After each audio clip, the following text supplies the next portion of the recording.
بسم اللہ الرحمن الرحیم۔ پاکستان میں بڑھتی سیلاب کی تباہ کاریوں اور سیلاب کی صورتحال کا اگر ہم جائزہ لیں، اگر ہم سوچیں تو سب سے پہلے ہمارے ذہن میں یہ بات آتی ہے کہ ہمیں یا تو پانی کی قلت کا خوف ہے، یا پھر سال میں ایک ایسا ٹائم بھی آتا ہے کہ لوگ سیلاب سے مر جاتے ہیں۔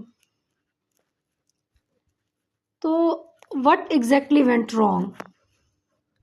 یہ ہماری تاریخ کی ایک بدترین خیانت، غداری اور نااہلی کی داستان ہے۔ ہمارے بڑوں نے اور فاؤنڈنگ فادرز نے جنہوں نے پاکستان بنایا تھا، اور اس کے بعد آنے والی ایوب خان کی حکومت نے اس خطرے کو دیکھا تھا اور اس کو ایڈریس کیا تھا، اور سوائے خیانت، غداری، منافقت اور دشمن کی سازشوں کے سوا یہ کچھ بھی نہیں ہے۔ جب پاکستان بنا تھا، آپ اس سارے خطے کا جغرافیہ دیکھیں، اس پاکستان میں جتنے بھی دریا داخل ہوتے ہیں، بھارت کی جانب سے، مشرق کی جانب سے، وہ 6 دریا ہیں اور سب کشمیر سے نکلتے ہیں۔ قائد اعظم نے اس وقت یہ بات فرمائی تھی کہ کشمیر ہماری شہرگ ہے۔ انہوں نے اتنی گرینڈ اسٹریٹجک بات کی تھی کہ اس وقت کے لوگوں کو اور آج کے لوگوں کو یہ بات سمجھ ہی نہیں آئی کہ قائد اعظم نے کشمیر کے حوالے سے یہ بات کیوں کی۔ آپ نے اگر پاکستان کو گولی چلائے بغیر تباہ کرنا ہے تو صرف پاکستان کا پانی کنٹرول کرنا ہے، اور پاکستان کا پانی بھارت کے ہاتھ میں، یعنی بھارت کے ہاتھ میں۔ ناظرین کرام، سوچیے کہ کسان اپنی کھڑی فصل کو خوشی خوشی دیکھ رہا ہے، بچے اپنے گھروں کے صحن میں کھیل رہے ہیں، عورتیں چولہے پر کھانا پکا رہی ہیں۔ اچانک ایک رات بھارت اپنے دریا کے دروازے کھول دیتا ہے اور لمحوں میں سب کچھ پانی میں بہہ جاتا ہے۔ یہ کوئی عام سیلاب نہیں، ایک سوچا سمجھا سیاسی اور فوجی ہتھیار ہے جسے بھارت پاکستان کے خلاف استعمال کرتا ہے۔ 1960 میں پاکستان اور بھارت کے درمیان عالمی دباؤ پر سندھ طاس معاہدہ ہوا۔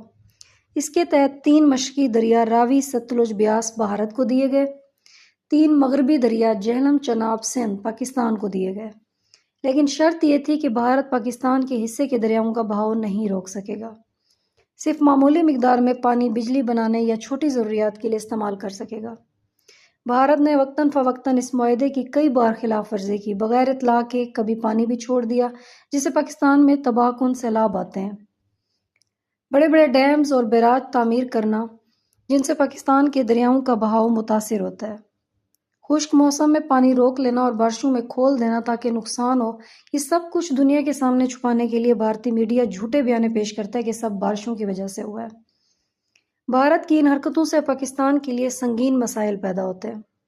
پنجاب اور سندھ میں فصلوں کی تباہی، کسانوں کی بربادی، ہزاروں خاندان بے گھر، لاکھوں لوگ غربت کی دلدل میں، بجلی اور زراعت کا بحران، ہر سال معیشت کو اربوں ڈالر کا نقصان ہوتا ہے۔ سوچنے کی بات یہ ہے کہ ایک طرف پاکستان دہشت گردی اور معاشی مسائل جھیل رہا ہے تو دوسری طرف پانی کے ذریعے ایک نیا محاذ کھولا گیا ہے۔ ان سب میں بہت سے عناصر شامل ہیں، جس میں بھارتی حکومت جو انتہا پسندی کی سوچ پر مبنی پالیسیاں بناتی ہے، بھارتی میڈیا جو سچ چھپا کر پاکستان کو کمزور دکھانے کی کوشش کرتا ہے، پاکستان کی اندرونی کمزوریاں جیسے کرپشن، بروقت ڈیم نہ بنانا، منصوبہ بندی کی ناکامی، یہ بھی پاکستان میں سیلاب لانے کے عناصر میں شامل ہے۔ عالمی طاقتیں جو معاہدے کی ضمانت ہونے کے باوجود بھارت کے خلاف بولنے سے ڈرتی ہیں کیونکہ ان کے اپنے تجارتی مفادات وابستہ ہیں۔ قرآن مجید میں ارشاد ہے، اور جب زمین میں فساد کرتے ہیں، کھیتیوں اور نسلوں کو برباد کرتے ہیں تو اللہ تعالیٰ فساد کرنے والوں کو پسند نہیں کرتا۔